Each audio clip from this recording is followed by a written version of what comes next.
Imagine uma construção brasileira capaz de ligar Pernambuco, Piauí e Ceará por 1.753 quilômetros. Uma construção projetada para melhorar exponencialmente a economia dessas três regiões e impulsionar o desenvolvimento socioeconômico do Brasil.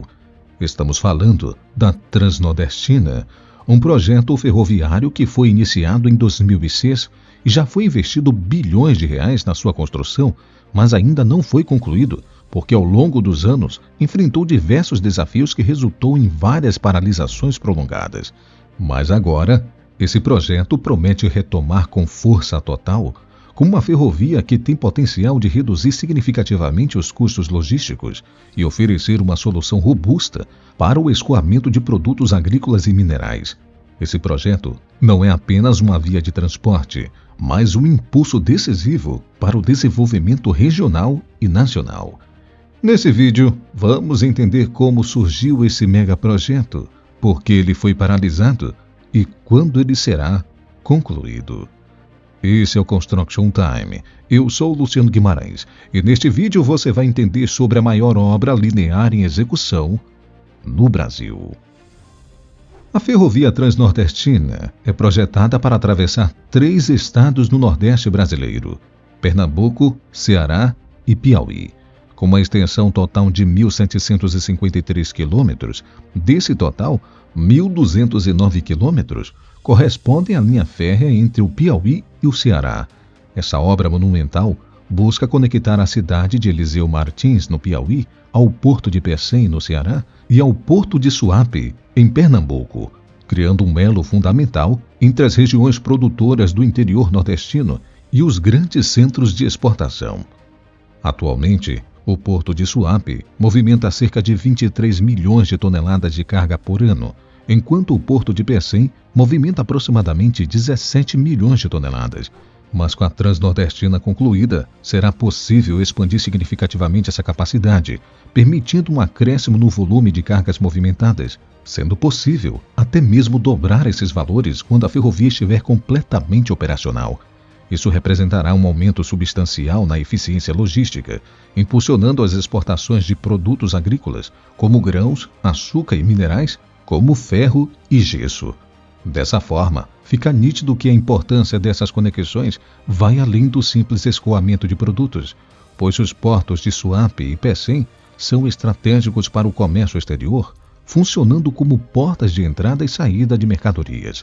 Portanto, a ferrovia promete não apenas reduzir os custos de transporte, mas também minimizar o tempo de trânsito, o que é crucial para produtos perecíveis e sensíveis ao tempo. Além disso, ao facilitar o acesso a mercadorias internacionais, a Transnordestina promoverá um desenvolvimento econômico sustentável, atraindo investimentos e gerando empregos diretos e indiretos na região, se tornando um elo vital para o crescimento econômico no Nordeste assim que a construção desse projeto tiver concluída. Mas, antes de entendermos mais sobre a sua construção, devemos primeiro compreender os motivos e a história da Transnordestina.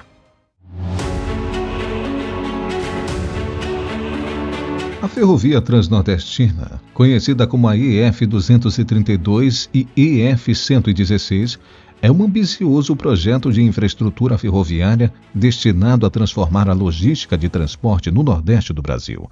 Originalmente planejada para conectar 81 municípios nos estados do Ceará, Piauí e Pernambuco, sua concepção remonta à década de 1990, onde a obra foi oficialmente lançada em 2006, com um custo inicial estimado de 4,5 bilhões de reais e com previsão de conclusão em 2010. Entretanto, o projeto logo enfrentou uma série de desafios que levariam a sucessivos atrasos e aumentos no orçamento. Desde o início, a Transnordestina passou por dificuldades operacionais e financeiras significativas. Em 2008, apenas 2 anos após o início das obras, o custo já havia subido para 5,4 bilhões, com apenas 5,9% da ferrovia concluída. No final de 2010, a conclusão foi adiada para 2012, mas apenas 383 quilômetros estavam prontos até o final de 2013. A sequência de adiamentos continuou ao longo dos anos. com o Programa de Aceleração do Crescimento, PAC 2, projetando a conclusão para janeiro de 2017 e elevando o orçamento para 7,5 bilhões. Em 2016, a ferrovia tinha cerca de 600 quilômetros prontos, mas o Tribunal de Contas da União, TCU, suspendeu os repasses de recursos devido a irregularidades, paralisando ainda mais o projeto. Em 2017, o custo projetado já havia saltado para 11,2 bilhões. Em meio a complexidades financeiras e processos judiciais, o projeto sofreu várias interrupções. Em 2022, após a liberação dos repasses pelo TCU, a Transnordestina Logística S.A. desistiu de construir o trecho entre Salgueiro e Suape, no Pernambuco, transferindo essa responsabilidade para o governo federal. Já em abril de 2024, foi observado que o projeto agora tem um orçamento revisado de 15,7 bilhões de reais, com uma nova previsão de conclusão para 2029, segundo o site do Cartado. Com isso, a saga da Transnordestina ilustra os desafios enfrentados para grandes projetos de infraestrutura no Brasil, onde questões financeiras, administrativas e de gestão frequentemente impactam o progresso esperado. Contudo, a conclusão deste projeto continua sendo vital para alavancar a competitividade da produção agrícola e mineral da região, e o Nordeste espera isso ansiosamente.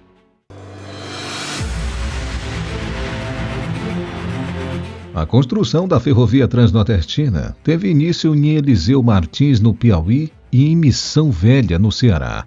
Esses pontos de partida foram escolhidos estrategicamente devido à sua posição central entre as áreas ricas em recursos minerais e as rotas que se estendem em direção ao Porto de Suape, em Pernambuco, e o Porto de Pecém, no Ceará.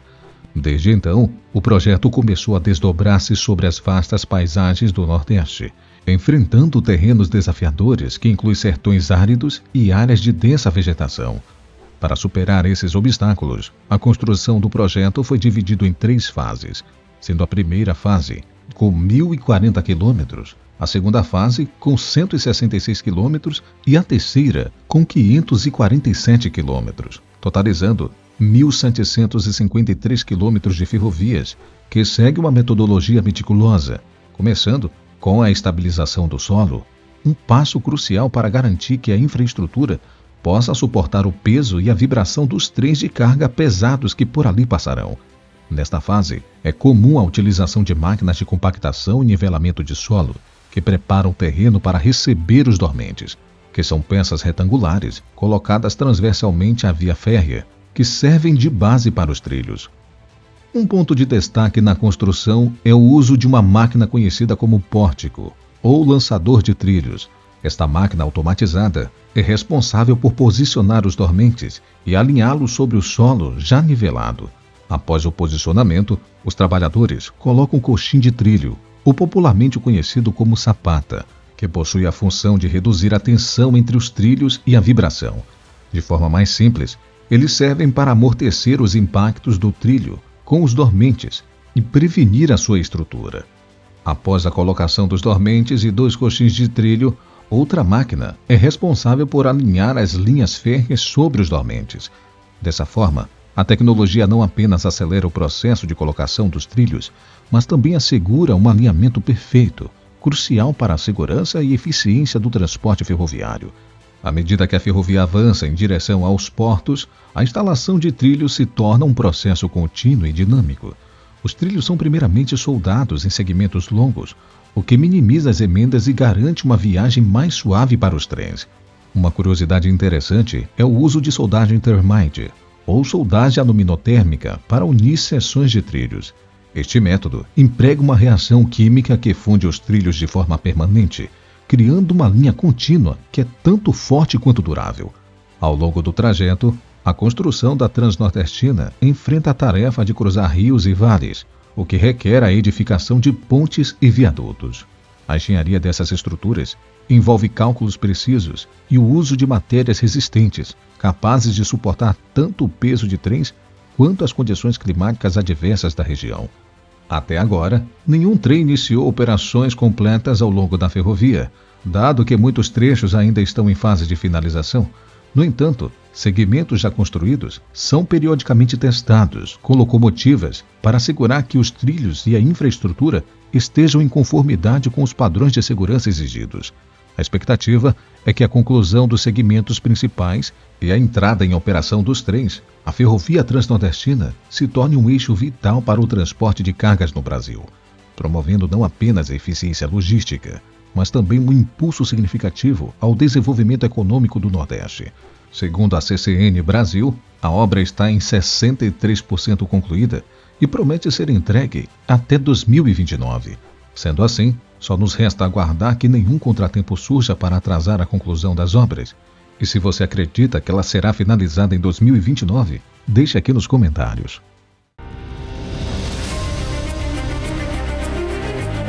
A Ferrovia Transnordestina destaca-se no cenário das grandes obras de infraestrutura ferroviária mundial, comparando-se a megaprojetos de renome como a Ferrovia Transiberiana na Rússia e o corredor ferroviário Mombasa-Nairobi na África. A Transiberiana, conhecida por ser a mais longa do mundo, com mais de 9.000 quilômetros, conecta o leste ao oeste da Rússia, promovendo integração econômica e cultural em um vasto território. Assim como a Transnordestina, ela foi concebida para superar desafios geográficos intensos e facilitar o transporte de recursos naturais, impulsionando o desenvolvimento regional. O corredor ferroviário Mombasa-Nairobi, por sua vez, é um projeto crucial na África Oriental, reduzindo significativamente o tempo de transporte entre o porto de Mombasa e a capital do Quênia. Essa ferrovia modernizou o transporte de passageiros e carga na região, sendo uma peça-chave para o desenvolvimento econômico e a integração regional, similar ao impacto esperado na Transnordestina no Nordeste do Brasil. No contexto brasileiro, a Ferrovia Transnordestina é comparável à Ferrovia Norte-Sul, que busca ligar o norte ao sul do país, integrando a infraestrutura logística nacional. Ambas as ferrovias são vitais para conectar regiões produtoras a pontos de exportação, reduzindo custos logísticos e aumentando a competitividade dos produtos brasileiros no mercado global. Essas comparações ilustram como a Transnordestina, ao lado de outras gigantescas obras ferroviárias, não só promove a integração de regiões isoladas, mas também serve como um catalisador de transformação econômica e social, com o potencial de alterar profundamente a dinâmica de desenvolvimento das áreas que atravessa. O futuro da Ferrovia Transnordestina depende de uma série de fatores, incluindo a conclusão das obras, o apoio governamental contínuo e a capacidade de superar desafios financeiros e logísticos. Se concluída com sucesso, a ferrovia poderá representar uma transformação significativa para o Nordeste do Brasil, servindo como um catalisador para o desenvolvimento econômico e social da região. Uma última análise, a Transnordestina simboliza tanto as oportunidades quanto os desafios associados a projetos de infraestrutura de grande escala em países emergentes. Sua conclusão bem-sucedida pode servir de modelo para futuras iniciativas de integração regional e desenvolvimento sustentável. Com mais da metade do projeto concluído, a expectativa de sua finalização gera um misto de esperança e urgência entre os brasileiros, especialmente aqueles nas regiões nordestinas, que mais se beneficiarão com a conclusão da Transnordestina. Obrigado por ter assistido este vídeo até aqui. O que você achou deste vídeo? Conhecia a Transnordestina? Está esperando ansioso por ela? Será que ela será concluída em 2029? Deixe aqui nos comentários, eu farei questão de ler todos eles. Deixe seu like também e obrigado a você que se tornou membro daqui do nosso canal. Somos muito gratos por você estar aqui conosco. Um forte abraço e até o próximo vídeo.